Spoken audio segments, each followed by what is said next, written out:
नमस्कार, आप देख रहे हैं मनी सेंट्रल और मैं हूं आपके साथ विशाल शर्मा। भारत और यूरोपियन यूनियन के रिश्ते अब एक नए शिखर पर पहुंच गए। जिस मदर ऑफ डील्स का सबको इंतजार था, उसका ऐलान खुद पीएम मोदी ने किया। उनका कहना था कि ये जो है ट्रेड डील दुनिया के लिए नजीर जो है बनेगी और भारत की मैन्युफैक्चरिंग सेक्टर को जो है बड़ा बूस्ट देगी। लेकिन मदर ऑफ ऑल डील से आम आदमी की जिंदगी कैसे बदलेगी? सस्ते प्रोडक्ट से लेकर नौकरी, इनकम और गाड़ियों पर इस डील का क्या असर होगा, जानने और समझने की कोशिश करेंगे। पूरी चर्चा में शामिल होने के लिए हमारे साथ मौजूद है हमारे सहयोगी और वरिष्ठ आर्थिक पत्रकार प्रवीण शर्मा सर, आपका मनी सेंटर में बहुत स्वागत है। धन्यवाद विशाल। भारत और यूरोपियन यूनियन के बीच 18 साल की लंबी बातचीत के बाद आज फ्री ट्रेड डील का ऐलान किया गया। इस डील को भारत यूरोपियन यूनियन के रिश्तों का नया अध्याय जो है, नया एपिसोड कहिए, नया चैप्टर कहिए, कहा जा रहा है। इस डील से भारत को फायदा होगा या ईयू को? आसान भाषा में डिकोड करने की कोशिश करेंगे। इसके अलावा चर्चा करेंगे बजट की। मोदी सरकार ने बजट 2026 की तैयारियां जो है वो पूरी कर ली। 30 जनवरी को आर्थिक सर्वे जो है वो पेश किया जाएगा, जिसके बाद 1 फरवरी को सुबह 11 बजे वित्त मंत्री जो है अपना बजट भाषण जो है वो देंगे। इस बार के बजट में क्या बड़े ऐलान हो सकते हैं, इसको लेकर एसबीआई की रिपोर्ट आई। क्या कहा गया है इस रिपोर्ट में, जानने और समझने की कोशिश करेंगे। और अंतिम में चर्चा करेंगे कमोडिटीज की। सोने और चांदी की कीमतों में बीते साल मचा गदर इस साल भी लगातार जारी। ग्लोबल मार्केट्स में गोल्ड ने नया रिकॉर्ड बनते हुए जो है पहली बार जो है $5,000 प्रति ऑन्स का लेवल पार कर लिया। क्या आगे कीमतों में आएगी गिरावट या तेजी बरकरार रही, प्रवीण सर से समझने की कोशिश करें। तो चलिए बिना देर किए फटाफट करते हैं मनी सेंट्रल की शुरुआत। डोनाल्ड ट्रंप जहां एक और दुनिया भर के देशों को टैरिफ की नई धमकियां देते हुए जो है डराते हुए नजर आ रहे हैं, तो वहीं भारत जो है अलग ही खेल खेलते हुए लगातार इसे जो है धुआं करते हुए आगे बढ़ रहा है। टैरिफ के बावजूद जहां भारतीय अर्थव्यवस्था यानी इकॉनमी जो है लगातार तेज रफ्तार से भाग रही है, तो वहीं भारत एक के बाद एक बड़ी ट्रेड डील साइन करता हुआ नजर आ रहा है। ओमान, न्यूजीलैंड के बाद आज भारत और यूरोपियन यूनियन के बीच फ्री ट्रेड डील यानी एफटीए साइन हुआ। प्रवीण सर, कहा जा रहा है कि करीब 2 दशक तक चली बातचीत के बाद आज एक अहम ट्रेड डील को जो है अंतिम रूप दिया गया। इस एफटीए को डिकोड करिए और समझाइए कि इससे जो है आम आदमी को, हमारे आपके जो हमारे व्यूअर्स उनको क्या फ़ायदा होगा। Over to you. नहीं, देखिए, यूरोपियन यूनियन के साथ लगभग 2007 के आसपास से ट्रेड डील को लेके, एफटीए को लेके बातचीत जारी थी, फ्री ट्रेड एग्रीमेंट को लेके। लेकिन फिर वो अटक गई, बीच में अटकी रही, लंबे चरण की बातचीत चलती रही। 2022 में जाके इसे फिर से रिवाइव किया गया और अब जो है आज भारत और ईयू के बीच में एक बड़ी जो ट्रेड डील है उसका आज ऐलान कर दिया गया जी। लगभग 25% जो है ग्लोबल जीडीपी का हिस्सा अगर ईयू और भारत दोनों को मिला लें तो 25% ग्लोबल जीडीपी बनती है। इसी तरह से 1/3 ऑफ जो है ट्रेड, दोनों ब्लॉक्स को अगर हम देख लें, भारत और ईयू को, तो ये मिलकर बनाते हैं। तो इतना बड़ा पैमाना है इस पूरी डील का जी। और अब इस चीज़ को, बाकी तो सारी चीज़ें दर्शकों के भी पास है इस ट्रेड डील को लेके। इस ट्रेड डील से बदलने क्या वाला है असल में, जो अमेरिका के साथ एक ट्रेड डील अटकी हुई थी, पूरा 1 साल हो गया जिस डील को करते करते अब हो जाएगी। ये बात आई कि किसी भी हालत में बाय द फॉल ऑफ 2025 वो डील हो जाएगी। वो नहीं हुआ और जनवरी भी अब निकलती गई। तो उस डील के न होने की दरअसल भरपाई ये डील करती हुई दिखाई देगी। और sir, mother of all deals तो यूएस को लेकर कहा जा रहा था, लेकिन ये मदर ऑफ ऑल डील्स अब ईयू के लिए हो गया। बिल्कुल, तो मदर ऑफ ऑल डील्स की बात पहले आई थी कि साहब अमेरिका के साथ ऐसी डील होगी जो हर डील से बड़ी डील होगी, लेकिन अंततः वो डील ईयू के साथ हुई।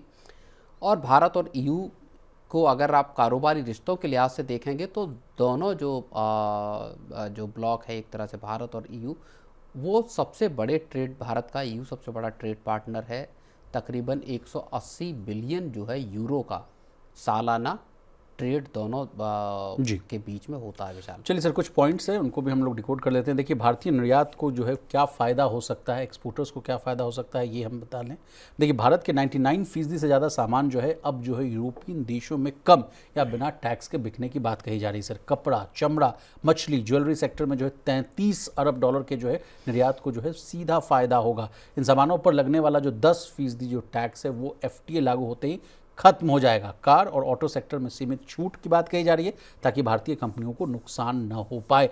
इसके अलावा सर किसानों के हितों का भी ख्याल रखने की बात कही जा रही है। कहा जा रहा है कि भारत ने दूध, अनाज, पोल्ट्री, फल, सब्जियां जैसे क्षेत्रों को एफटीए से बाहर रखा है। लेकिन हालांकि कई मीडिया रिपोर्ट्स में भी बात कही जा रही है कि इन है या आउट है, इसको लेकर अभी भी असमंजस है। लेकिन आप कैसे देख रहे हैं इन बातों को?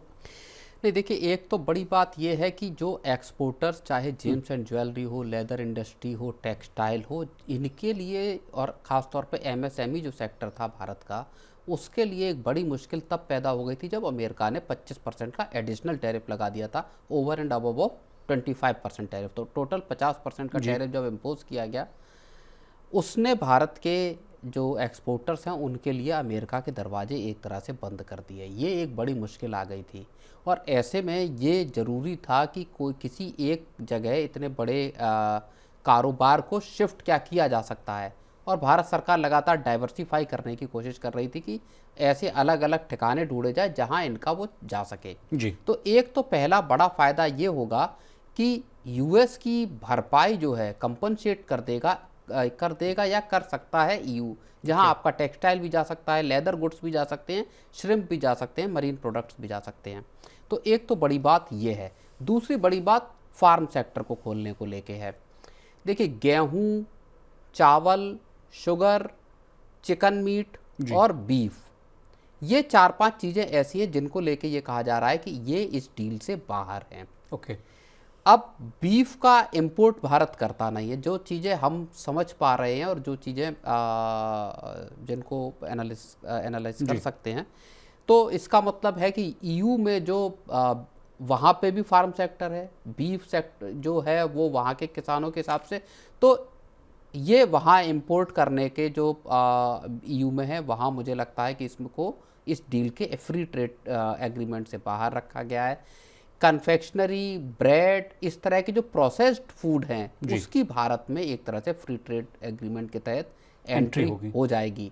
शुगर, भारत चूंकि दुनिया का दूसरा सबसे बड़ा प्रोड्यूसर है, ईयू भी मुझे लगता है कि इस डील से चूंकि बाहर रखा गया तो संभवतः ईयू के यहाँ जो शुगर जाने होगी उसको ट्रेड डील से इससे बाहर रखा गया। तो इस तरह की चीज़ें हैं। लेकिन क्या डेयरी प्रोडक्ट्स में जो मान लीजिए प्रोसेस्ड चीज़ है या और जो बाय प्रोडक्ट हैं, प्रोसेस्ड जो मोज़रेला वगैरह, इस तरह के योगर्ट हैं, क्या ये इस डील से बाहर हैं या ये इस डील में रहेंगे, एक ये देखने वाली बात है। और दूसरे जो अनाज हैं, सीरियल्स हैं, क्या वो इस डील के तहत हैं या बाहर हैं, ये देखने वाली बात। सर, प्रोफेशनल्स को भी फायदा होने की बात कही जा रही है। कहा जा रहा है कि भारतीय आईटी प्रोफेशनल और एजुकेशन सर्विसेज को जो है ईयू में बड़ा बाजार मिलेगा। भारतीय कंपनियां जो हैं और प्रोफेशनल्स को ईयू की 144 सर्विस सेक्टर्स में जो है काम करने का मौका मिलेगा। ईयू को जो है भारत के 102 सर्विस सेक्टर्स में एंट्री मिलेगी। जो आदान प्रदान वाली बात है, 144 वर्सेस 102।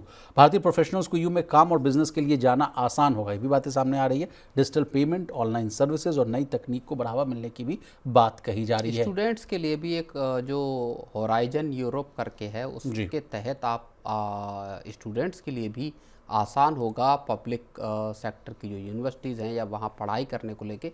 तो एक बड़ा बेनिफिट ये भी होगा कि भारतीय स्टूडेंट्स के लिए जो अमेरिका में वीज़ा पाना, अमेरिका में पढ़ाई का जो सपना मुश्किल हो रहा था, अब ईयू एक नया ठिकाना बन सकता है। इस लिहाज से अगर आप देखेंगे तो ये डील फिर वही बात आ जाती है कि अमेरिका के साथ जहां चीज़ें अटकी थी, दरअसल उसकी हमको भरपाई करता हुआ यहाँ पे यूरोपियन यूनियन दिखाई देता है। और भरपाई की बात हो रही है सर, तो चार्ट्स में भी जो है मार्केट ने अच्छी खासी भरपाई की है। आज सेंसेक्स की बात की जाए तो 320 अंक उछलकर कारोबार करता हुआ दिखा। निवेशकों की आज चांदी हो गई, एक दिन में ही 3 लाख करोड़ रुपए कमा लिए गए। तो थोड़ा सा जो है ढुलमुल रवैया के आसपास कार्रवाई मतलब जो ट्रेडिंग हो रही थी सर, लेकिन जैसे ये जो खबर आई उसके बाद जो है मार्केट रिबाउंड होते हुए नजर आया। लेकिन आप बता रहे थे न्यूज़ रूम में कि अभी भी जो मार्केट भाप नहीं पा रहा है कि what is the favourable for the Indian economy and the markets. बिल्कुल, एग्जैक्टली मुझे जो समझ में अभी ये आ रहा है कि अभी भी मार्केट्स के लिए इस बात को, और आज पूरे दिन का अगर हम कारोबार देखें तो संभवतः ये समझ आ रहा है कि बाजार इसको असेस करने में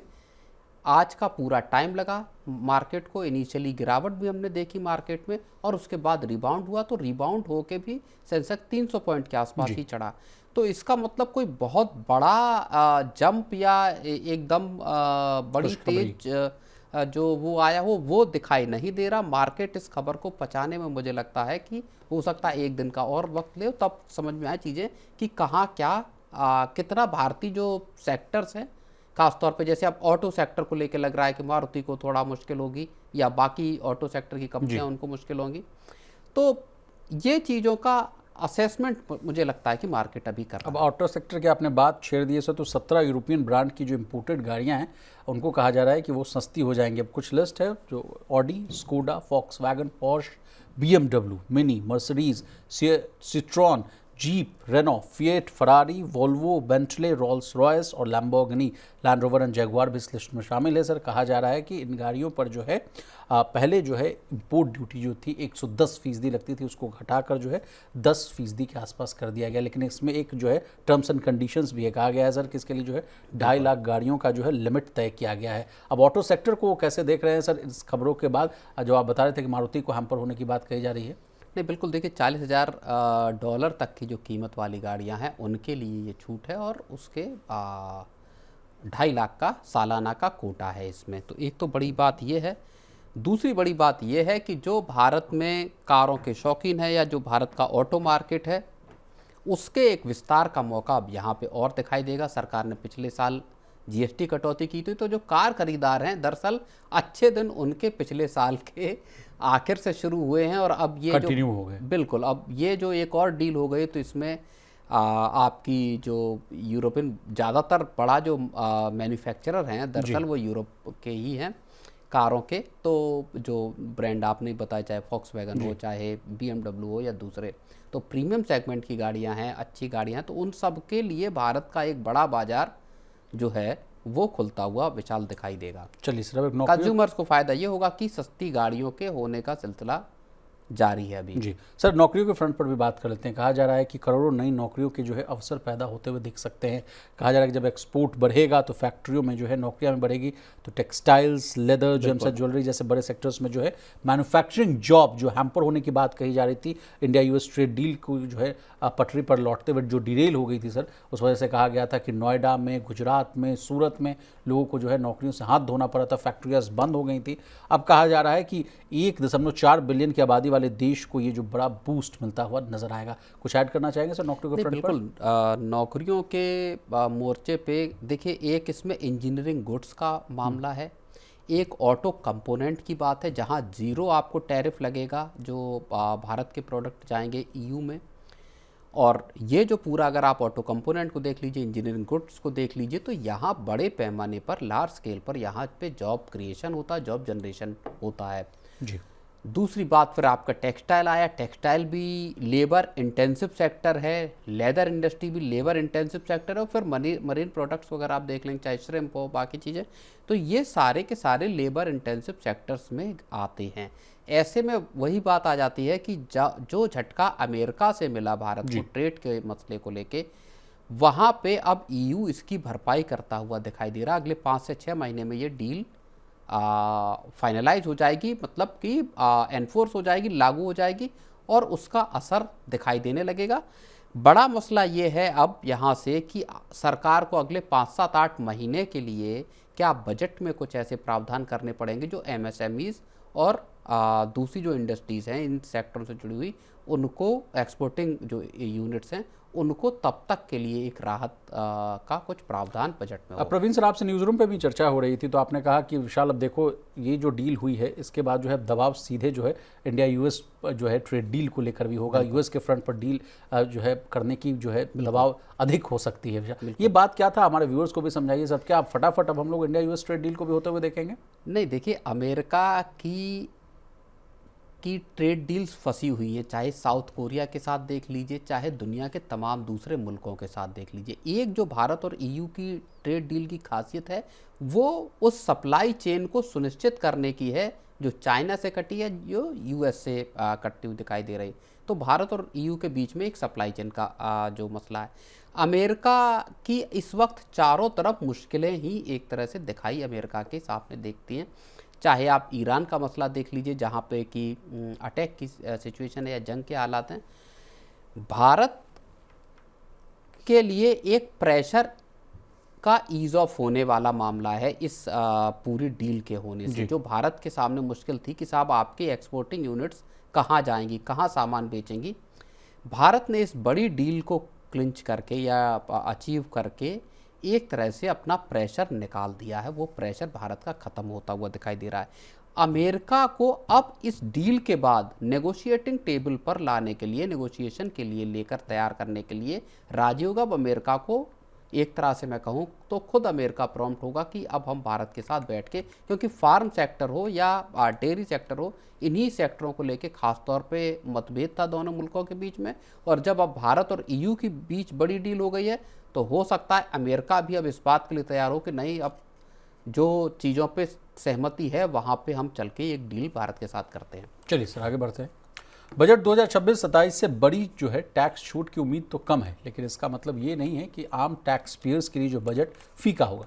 इसी बीच जो है एसबीआई रिसर्च की रिपोर्ट आई। रिपोर्ट में कहा गया कि इस बार का बजट जो है सिर्फ रूटीन बजट नहीं होगा, बल्कि जो है अगले 5 साल के फिस्कल रोड मैप की दशा और दिशा तय करेगा। प्रवीण सर, इसके अलावा 10 बड़े ऐलान की बात भी कही जा रही है। पूरे मामले को हम आपसे जो है आसान भाषा में समझने की कोशिश करेंगे। तो कहा जा रहा है कि टैक्स रिफॉर्म जो है बजट का सबसे बड़ा जो है केंद्र हो सकता है। एसबीआई का मानना है सर कि जो टैक्स स्ट्रक्चर को जो है सरल और आधुनिक यानी जो है एडवांस बनाने की जरूरत है। खासकर जो पर्सनल इनकम टैक्स में जो है मार्जिनल रेट कटौती और जीएसटी में रेट रैशनलाइजेशन की उम्मीद जो है फिर से जताई जा रही है। सर ओवर टू यू, मतलब दिल मांगे मोड़ वाली बात है।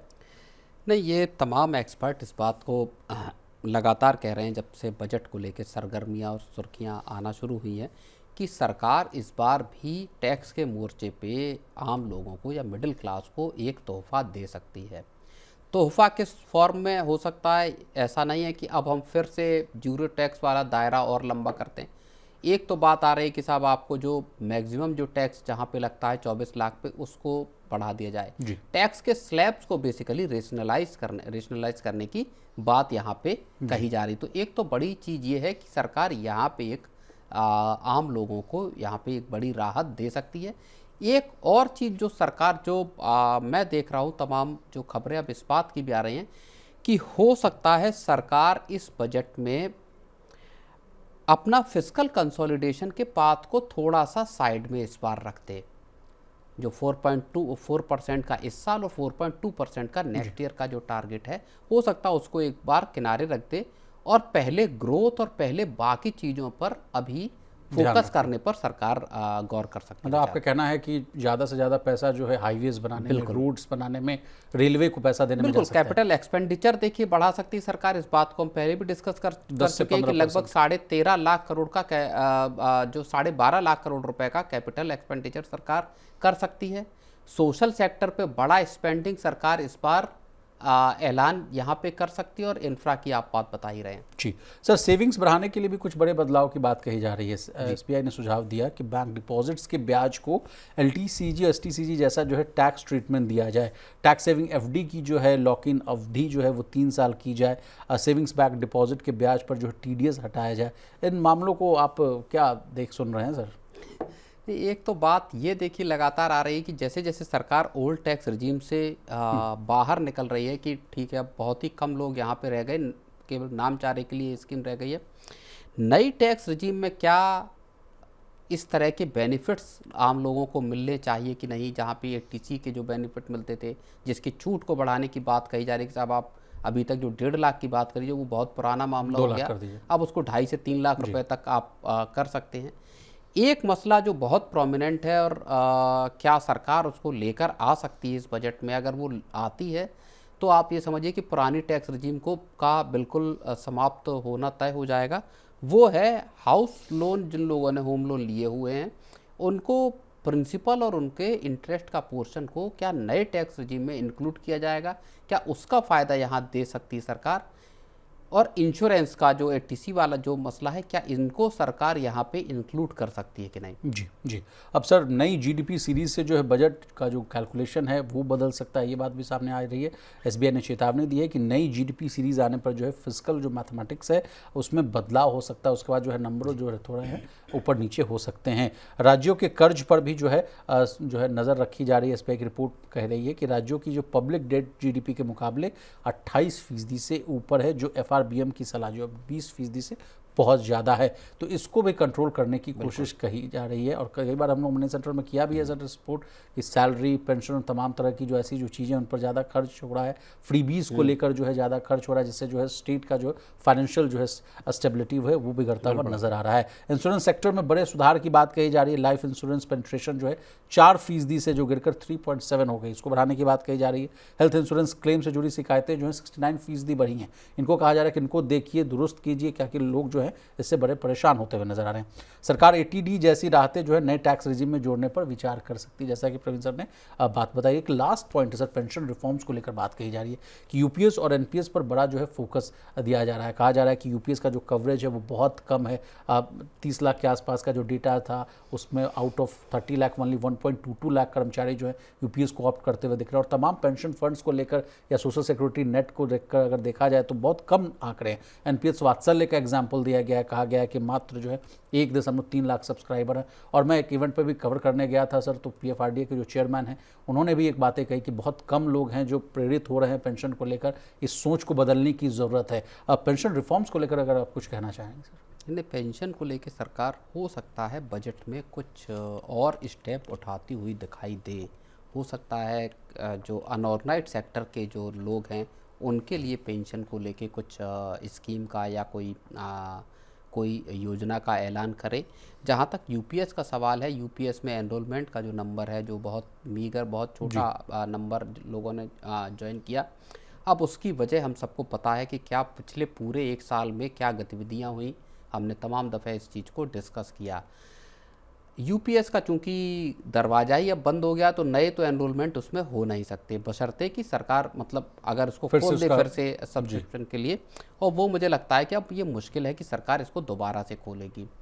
अब बचता है आपका एनपीएस। एनपीएस जितना भी ऑर्गेनाइज्ड सेक्टर के लोग हैं और सरकारी सेक्टर के लोग हैं उन सब के लिए अब एक तरह से एनपीएस ही एक साधन बचा हुआ है। क्या यहाँ सरकार, और सरकार ने एक जो लेबर कोड लागू किए उसमें भी सरकार ने इन सबको जितने जो गिग वर्कर्स हैं उन सबको यहाँ पे ऑर्गेनाइज्ड सेक्टर में लेकर आने की बात कही है जी। क्या इन सबको लेकर एनपीएस में को और एट्रैक्टिव, हालांकि आप पिछले साल अगर देखेंगे एनपीएस को एट्रैक्टिव बनाने के तमाम उपाय किए गए, लेकिन क्या अब इसमें और कुछ ऐसा सरकार ला सकती है एनपीएस को लेके कि साहब जिससे कि एनपीएस को लेके जागरूकता बढ़े और लोग इसको स्वीकार करें, चुने। तो ये एक देखने वाली बात होगी। हालांकि सरकार के हाथ में एनपीएस में बहुत ज़्यादा करने के लिए लेगरूम नहीं बच रहा, लेगरूम है नहीं, क्योंकि आपने 100% इक्विटी की इजाज़त दे दी जी। जितने तरीके की सुविधाएं हो सकती थी, चाहे पैसे निकालने को लेके हो या तमाम चीज़ों को लेके हो, वो सरकार यहाँ पे दे चुकी है। चलिए सर आगे बढ़ते हैं। सोने की कीमतें जैसे जैसे नए रिकॉर्ड बना रही है वैसे वैसे सरकार की सॉवरेन गोल्ड बॉन्ड स्कीम जो है उस पर जो है भारी पड़ने लगी। सॉवरेन गोल्ड बॉन्ड के मैच्योर और समय से पहले रिडेम्पशन पर सरकार को अब इशू प्राइस से कई गुना ज़्यादा जो है पैसे यानी जो रकम चुकानी पड़ रही है, जिससे गोल्ड रिजर्व फंड पर जो है जबरदस्त दबाव बन गया है। यही वजह है कि आने वाले केंद्रीय बजट में फाइनेंशियल ईयर 2026 के रिवाइज्ड एस्टिमेट और फाइनेंशियल ईयर 2027 के बजट एस्टिमेट में इस फंड के लिए बड़ी बढ़ोतरी जो है वो लगभग तय मानी जा रही है। अब प्रवीण सर कैसे देख रहे हैं इस खबर को, और लगातार जो है गोल्ड की जो कीमतें जो बढ़ रही हैं, और सबसे पहले we were the first one जो हम लोगों ने इस बात को उठाई थी कि क्या कारण है कि एसजीबी को डिसकंटिन्यू किया जाएगा। आपने उसको बहुत ही अच्छे से समझाया था कि पीस ऑफ पेपर से जितना मान लीजिए एसजीबी का पेपर दिया गया उसके बदले में बैकएंड पर उतना सोना रखा नहीं गया, जिस वजह से सरकार को जो है पिछले फिस्कल ईयर की बात कही जा रही थी सर 1 लाख करोड़ के आसपास का जो है वो बोझ पड़ता हुआ दिख रहा था। और अब तो देखिए कि इनको जो रिजर्व फंड है उसके लिए पैसे जो है जोड़ने पड़ रहे हैं, रखने पड़ रहे हैं। अब तमाम मसलों को समझाइए। नहीं, ये जो एसजीबी का ये जो है कि बजट में एसजीबी के लिए जो रिडेम्पशन होगा उसके लिए सरकार को अतिरिक्त पैसा रखना पड़ सकता है जी। इसको लेके ये पूरा मसला है। पिछले साल सरकार ने, पिछले साल का मतलब है कि मौजूदा जो फिस्कल ईयर जिसमें हम चल रहे हैं इसमें सरकार ने 700 करोड़ रुपए का प्रावधान किया था इस गोल्ड रिजर्व फंड के लिए। इस फंड के जरिए जो रिडेम्पशन के लिए जो एसजीबी की अलग अलग जो किस्तें आई थी उनके जब मैच्योरिटी आती है तो उसके लिए पैसा चुकाया जाता है, वो पैसा इस फंड से दिया जाता है। 700 करोड़ रुपए सरकार ने रखे थे और माना ये जा रहा है कि जो अब रिवाइज्ड एस्टिमेट आएगा ये कहीं ज़्यादा यानी बहुत बड़ा नंबर ये इसका हो सकता है। जी। और आंकड़ा ये इसलिए भी माना जा रहा है क्योंकि इससे पिछले साल यानी FY 24-25 में ये सरकार ने 8,500 करोड़ रुपए रखे थे, जी। जबकि जब रिवाइज्ड का आंकड़ा सरकार ने बजट के वक्त दिया तो ये 28,000 करोड़ रुपए का निकला। ओके। अब आप इससे अंदाजा लगाइए कि 8,500 करोड़ रुपए रखे थे, 28,000 करोड़ रुपए सरकार को देने पड़े। इस बार सरकार ने 700 करोड़ रुपए रखे हैं। जी। रिडीम करने के लिए आप समझिए कि अच्छी खासी तादाद में जो है वो 14 ट्रेंचेस जो हैं। जी, मेरे पास डेटा है सर जी। जो करंट फाइनेंशियल ईयर में जो है 2017-18 सीरीज की 14 किस्तें जो है बिल्कुल पूरी तरह मैच्योर होकर जो है रिडीम हुई हैं। ये बॉन्ड उस समय जानते हैं आपको किस दाम पर दिया गया था? 2,881 रुपये से लेकर 2,951 रुपये प्रति यूनिट में जारी किए गए थे।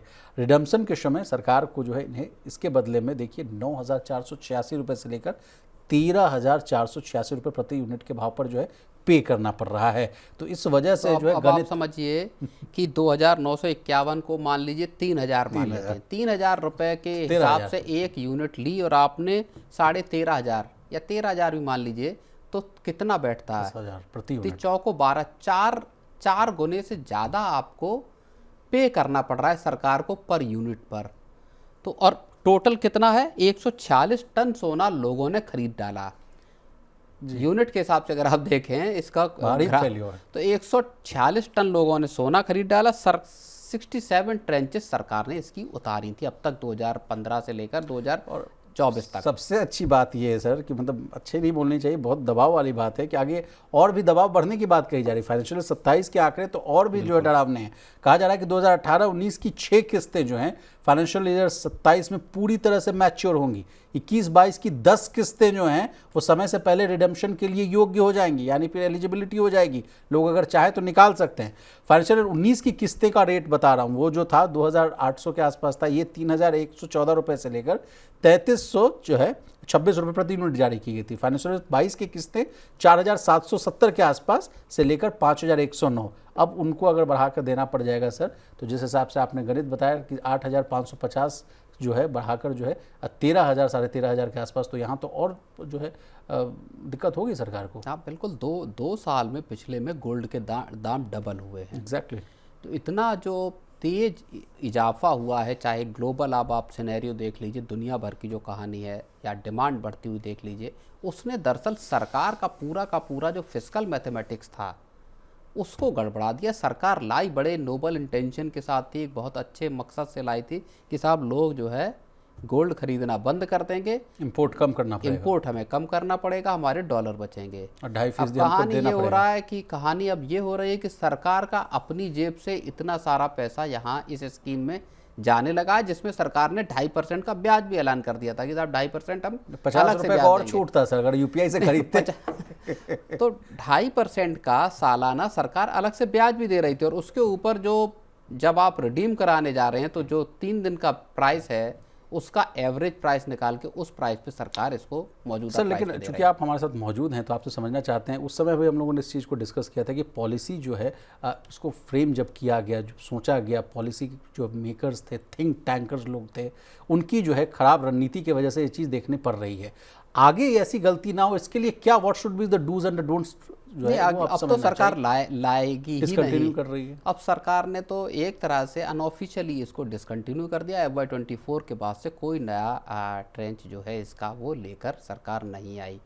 तो सरकार भी समझ गई कि इसको लेकर आने का मतलब है, क्योंकि गोल्ड के प्राइसेस में अगर आप पिछले 2-3 साल को देखें, जिस तरह का तेज उफान आया है, जिस तरह की तेजी आई है, उसने सरकार के क्या बाकी सारे गणित भी जो है वो फेल कर दिए। मार्केट्स इस दौरान गड़बड़ाए हुए दिखाई दिए, तो लोगों का और भरोसा गोल्ड पे जाग गया। चलिए सर, गोल्ड की बात हो रही है तो गोल्ड के करंट प्राइसेस पर भी चर्चा कर लेते हैं।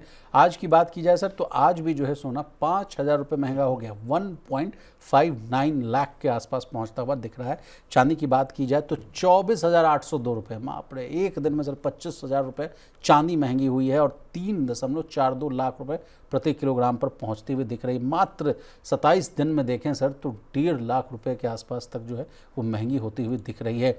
और अगर अगर गोल्ड की बात की जाए तो इसके लिए एक और बड़ा अच्छे रोचक जानकारी ये है कि $5,100 का जो प्रति औंस का जो आंकड़ा है, 5,000 अभी मान के चलिए, उसको भी पार करता हुआ दिख रहा है। अब बड़ा सवाल यही है सर, लोग चूंकि आपको देखना सुनना चाहते हैं, क्या इसकी जो कीमतें हैं उसमें नरमी आएगी या इसमें जो है आग लगना स्वाभाविक है। इस बीच 2-3 ब्रोकर हाउस की रिपोर्ट भी है, यूबीएस, गोल्डमैन सैक्स की, हम बताएंगे, लेकिन आप पहले बताइए अब कीमतें गिरेंगी सर कि नहीं?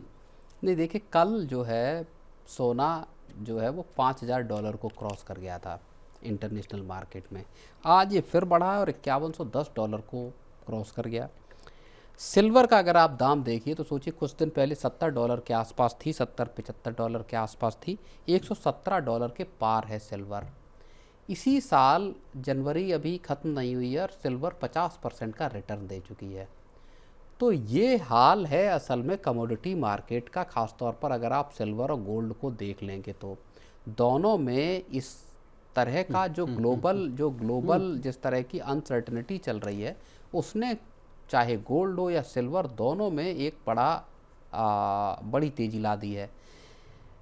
यूएस फेड को लेके एक बड़ा मामला ये आ रहा है कि इस वीक जो कल उनका फैसला आना है ब्याज दरों को लेके, उसमें माना जा रहा है कि ब्याज दरों में यूएस फेड हो सकता है बदलाव न करे।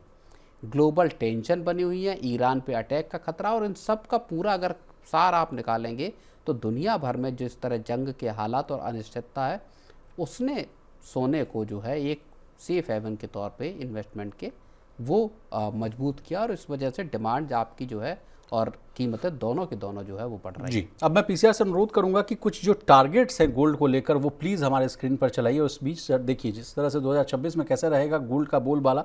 सोसाइटी जनरल ने कह दिया है कि $6,000, bank of America 6,000, Morgan Stanley $5,700, London Boolean markets association $7,150 के आसपास। सर अगर इस हिसाब से अगर देखा जाए तो लगता है कि 2 लाख के भी पार होता जाएगा सर गोल्ड। और यूबीएस की रिपोर्ट तो सर इसमें बहुत पीछे है। Society general 6,000, bank of America नहीं ठीक है 6,000 के आसपास, यूबीएस 5,400 सर, और गोल्डमैन सैक्स ने भी 5,400 का टारगेट दिया है। तो मैं तो इस हिसाब से डेटा बनाया था सर 5,400 के हिसाब से कि 1,90,000 के पार जाता हुआ दिखेगा गोल्ड, लेकिन स्टैनली ने 5700 का टारगेट दिया है। जी जी, सोसाइटी जनरल ने 6,000 का इसी साल का टारगेट है।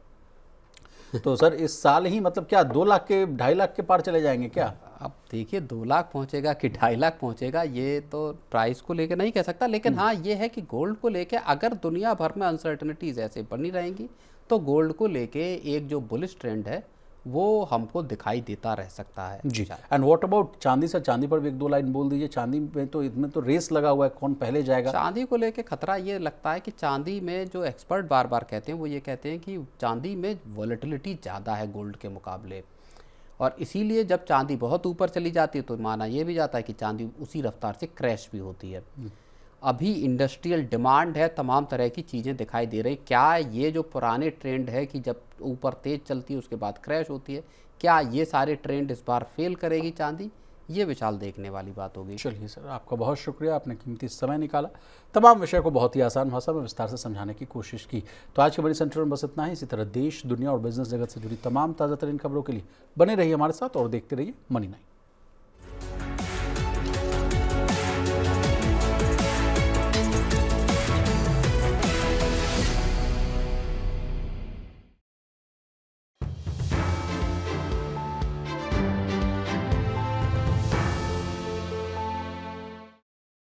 बिगड़े हालात में कैसे बनेगी बात? जनता को चाहिए एक ही जवाब, क्या टैक्स का बोझ कम करेगी सरकार? टैरिफ का डर जब तक नहीं होगा पार, मुश्किल में रहेगा कारोबार। रिफॉर्म के एजेंडे से पीछे नहीं हटना है, लेकिन आगे क्या? सबका मिलेगा जवाब जब 1 फरवरी को पेश होगा देश का बजट। बजट 2026 का 360 डिग्री कवरेज सिर्फ मनी 9 पर। इकोनॉमी, शेयर बाजार और आपके इन्वेस्टमेंट पर क्या होगा असर, जानिए और समझिए हमारे साथ दिन भर।